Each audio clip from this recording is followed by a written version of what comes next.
Bir ayol umri davomida nechta farzand ko'rishi mumkin deb o'ylaysiz? 5 ta, 10 ta, 69 taga nima deysiz? 69 ta farzand. Valentina Vasilyevaning tarixi afsonadek ko'rinadi.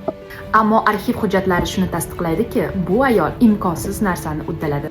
18-asrda yashagan Shuya shahridan bo'lgan oddiy dehqon ayol haqiqiy biologik fenomenga aylandi. Tibbiyot ojiz bo'lgan va ko'p farzandlik oliy burch hisoblangan bir davrda Valentina tabiat qonunlarini boshqatdan yozib chiqqan. U umri davomida 16 ta egizak farzand, 7 ta uch egizak farzand va 4 marotaba 4 ta egizak farzand dunyoga keltirgan.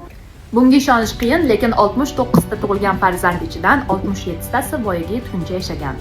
Bu esa o'z-o'zidan bir mo'jiza edi. Bu aql bovar qilmas holat Ginnesning rekordlar kitobida qayd etilgan. Valentina Vasilyevaning nomi esa cheksiz imkoniyatlar ramzi sifatida tarixda mangu qoldirdi.